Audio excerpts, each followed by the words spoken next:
ऐसा पक्षी हो जिसका बच्चा ही ना हो, तो फिर उनके मरने के बाद घोंसला का क्या बनता है? यार कौवे, कैसे उल्टे सवाल कर रहे हो? मुझे नहीं पता ऐसे घोंसलों का क्या करते हैं। इसका मतलब मैं ठीक दिशा में जा रहा हूँ। कोई ऐसा पक्षी मिल जाए जिसका कोई संतान ना हो, तो उसके मरने के बाद मैं उसका घोंसला ले सकता हूँ। ऐसा कहकर कालू कौवा उड़ता है।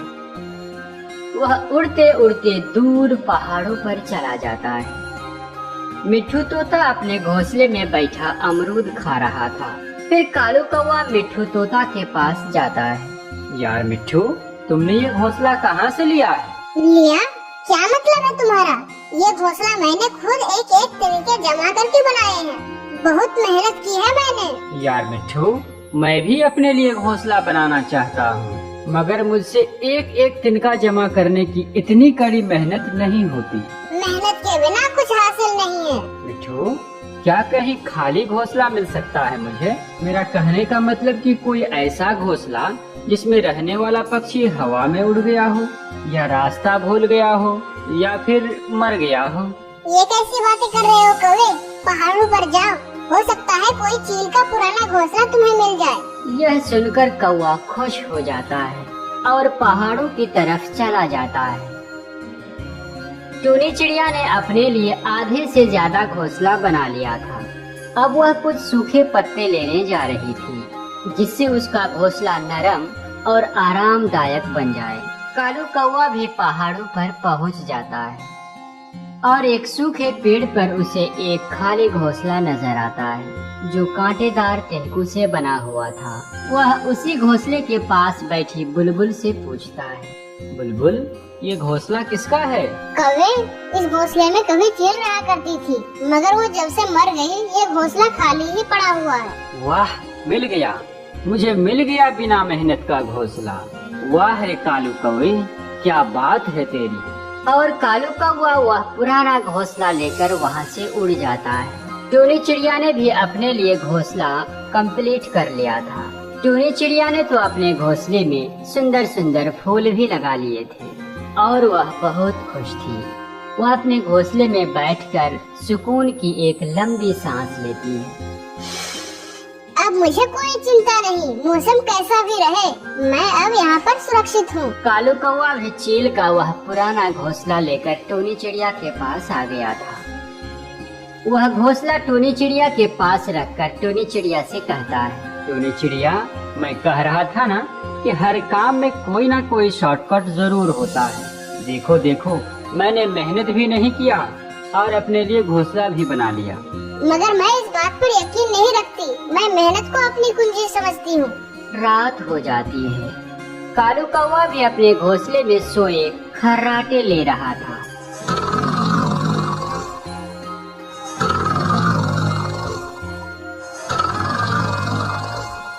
चिड़िया भी अपने घोंसले में सोई हुई थी। फिर तेज हवा चलने लगती है।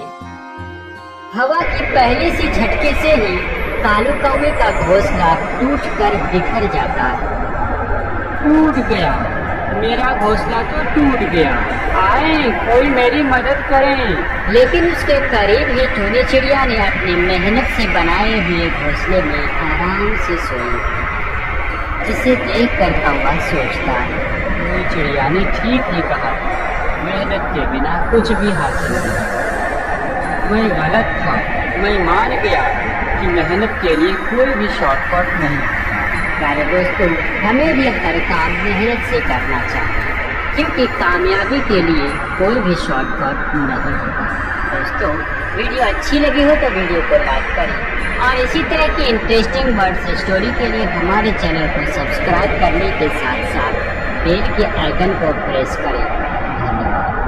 एक जंगल में बहुत सारे पक्षी रहते थे। उसमें एक राजा भी था, जो सभी प्रजा का ध्यान रखा करता था, जिसका नाम बबलू था। बबलू राजा की 3 संतानें थी, मेनका, मोनिका और मोनू, जिसमें मेनका का रंग काला था। वह बाकी 2 बच्चों से काली थी, जिसके कारण उसके भाई बहन उसे बिल्कुल पसंद नहीं करते थे। एकमात्र बबलू राजा ही था, जो अपनी बेटी से बहुत प्यार करता था। एक दिन मोनिका राजा से कहती है, पापा, आप इस मेनका चिड़िया से कह दीजिए कि मुझे ये अपनी बहन न कहे। मैं तो इतनी सुंदर हूँ और ये इतनी हाँ हाँ बाबा, आप इस जंगल के महाराज हैं और मैं इस जंगल का शहजादा। और शहजादा और शहजादियाँ सब तो बहुत सुंदर होते हैं, लेकिन ये मेनका चिड़िया तो कहीं से भी सुंदर और शहजादी जैसी नहीं लगती। क्या कोई काली शहजादी भी हो सकती है? तुम दोनों क्या कह रही हो? मेनका चिड़िया तुम्हारी बहन है, वो भी तुम्हारे तरह ही शहजादी है। और अगर मेनका चिड़िया का रंग काला है तो उसमें उसकी कोई गलती नहीं है और उसका दिल भी बहुत साफ है। पापा, आप मेरे भाई बहनों को मत डांटिए, मुझे इनसे कोई शिकायत नहीं है। तुम्हें हमसे कोई शिकायत होनी भी नहीं चाहिए मेनका चिड़िया। शिकायत तो हमें तुमसे होनी चाहिए मेनका चिड़िया कि तुम इतनी बदसूरत क्यों हो। जंगल के बहुत सारे पक्षी मेनका चिड़िया को पसंद नहीं करते थे और न ही शहजादी मानते थे। जंगल के अधिकतर पक्षी मेनका चिड़िया की इज्जत नहीं करते थे, साथ ही उसे कोई भी अपना शहजादी नहीं मानता था। जंगल में बहुत कम ही पक्षी थे जो मेनका चिड़िया के दोस्त थे। इनमें एक मीनू चिड़िया भी थी। मीनू चिड़िया मेनका चिड़िया की एक पक्की दोस्त थी। बबलू चिड़िया अपनी बेटी मेनका चिड़िया का बहुत ख्याल रखते थे और उसे बहुत प्यार भी करते थे, लेकिन आज अचानक उसकी तबीयत खराब हो गई और जिस वजह से उसकी मृत्यु हो गई। बबलू चिड़िया की मौत से मेनका चिड़िया बिल्कुल अकेली पड़ गई थी। महाराज की मौत के बाद एक दिन मेनका चिड़िया मीनू चिड़िया से बात करती है और कहती है, अब मैं बिल्कुल अकेली हो गई हूँ, अब मेरा कोई नहीं है मीनू चिड़िया, सब मुझे बुरा भला कहते रहते हैं। बाबा के नहीं रहने के कारण अब मेरे भाई बहन मुझे इस जंगल से बाहर निकाल देंगे। ऐसा नहीं हो सकता है मेनका चिड़िया, आप भी इस जंगल की उतनी ही बड़ी शहजादी हो जितने कि वे दोनों मोनिका और मोनू तुम्हें नहीं निकाल सकते हैं इस जंगल से। दूसरी तरफ मोनू चिड़िया और मोनिका चिड़िया मेनका चिड़िया से बहुत तंग आ चुके थे और उसे वह इस जंगल से निकालने के लिए साजिश रच रहे थे। अब बाबा भी नहीं रहे हैं इस मेनका चिड़िया की मदद करने को। इसकी मदद करने वाला अब कोई नहीं है। यही सबसे अच्छा समय है इसे जंगल से बाहर निकालने के लिए। चलो हम दोनों मिलकर उसे इस जंगल से बाहर निकाल देते हैं। तुम ठीक कहते हो मोनू चिड़िया। ऐसा बोलकर दोनों मेनका चिड़िया के पास चले जाते हैं। मेनका चिड़िया, अब तुम इस जंगल में और नहीं रह सकती हो। हाँ हाँ मेनका चिड़िया, अब तुम यहाँ से चली जाओ। तुम्हारी शक्ल देखकर तो मुझे ऐसा लगता है कि कहीं मैं भी तुम्हारी तरह बदसूरत न हो जाऊँ। चलो अब जाओ यहाँ से, निकल जाओ यहाँ से। यह सब मेनका चिड़िया के साथ होता देखकर मीनू चिड़िया बोल पड़ती है, ये क्या कह रही है आप दोनों? मेनका चिड़िया आप दोनों की बहन है। आप दोनों मेनका चिड़िया को इस जंगल से नहीं निकाल सकते हैं। तुम तो चुप ही रहो मीनू चिड़िया, ये हमारा मामला है और तुम हमारे बीच में मत आओ। हाँ हाँ मीनू चिड़िया, तुम मत बोलो, हम भाई बहनों के बीच। हाँ मीनू चिड़िया, तुम मत बोलो, ये हमारे भाई बहनों के बीच की बात है। मेरे भाई बहन सही कह रहे हैं, मैं इस जंगल में रहने के लायक नहीं हूँ। मैं बहुत बुरी हूँ, मैं जा रही हूँ इस जंगल को छोड़कर। मेरा इस जंगल में कोई नहीं है। अपने भाई बहनों की बात सुनकर मेनका चिड़िया बहुत उदास हो जाती है और उदास होकर इस जंगल को छोड़कर चली जाती है। बेचारी मीनू चिड़िया भी शहजादी और शहजादों के बीच अपने दोस्त के लिए कुछ नहीं कर पाती है। दूसरी तरफ मेनका चिड़िया एक बहुत दूर पेड़ पर आकर बैठ जाती है और वो वहीं अपने सामने वाले पेड़ पर दो चीलों को बैठा हुआ देखती है। वो आपस में बात कर रहे थे। बाबड़ी चील, हमने पूरी तैयारी कर ली है। चलो अब हम सामने वाले जंगल पर हमला कर देते हैं। सुना है उस जंगल का राजा बबलू चिड़िया भी मर चुका है। अब हमें इस जंगल पर हमला करने में बहुत आसानी होगी। मेनका चिड़िया इन चीलों की बातें सुन लेती है और वह बहुत ज्यादा चिंता में पड़ जाती है। अरे ये चीलें तो हमारे जंगल पे हमला करना चाहती है। मुझे जल्दी से जाकर अपने जंगल के पक्षियों को ये बात बतानी होगी। और मेनका चिड़िया जल्दी से अपने महल और अपने भाई बहनों के पास पहुंच जाती है।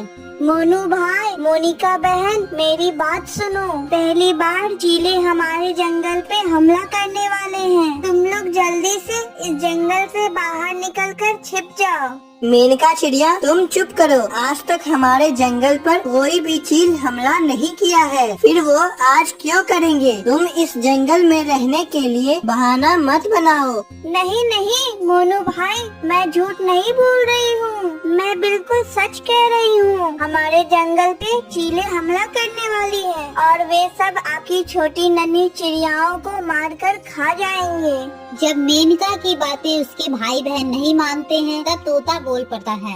अरे मेनका चिड़िया बिल्कुल सही कह रही है, ये कभी झूठ नहीं बोलती है। हमें अभी यहाँ से जाना होगा। जंगल के आधे पक्षियों को मेनका चिड़िया की बातों पर भरोसा होता है और वो इस जंगल को छोड़कर बाकी दूसरे जंगलों में छुपने के लिए चले जाते हैं। वहीं मोनू चिड़िया और मोनिका चिड़िया अपनी बहन मेनका चिड़िया की बातें नहीं मानती और वो वहीं महल में रुक जाते हैं। कुछ ही देर बाद चीले जंगल पर हमला कर देती है और वे मासूम नन्हे पक्षियों को मारकर खाने लगती है। कुछ ही देर बाद वे महल भी पहुंच जाते हैं और वो मोनिका चिड़िया और मोनू चिड़िया के बच्चे को भी मारकर खाने लगते हैं। ये सब होता देख मोनिका चिड़िया और मोनू चिड़िया बस रोते ही रह जाते हैं और कुछ न कर पाते हैं। उनके आंखों के सामने उनके बच्चों की लाश पड़ी होती है। कुछ ही देर बाद सारे पक्षी और मेनका चिड़िया भी अपने जंगल वापस आ जाते हैं और सभी पक्षी मोनिका चिड़िया और मोनू चिड़िया के बच्चों की लाश देखकर बहुत उदास हो जाते हैं। इन सब को देखकर मीनू चिड़िया बोलती है,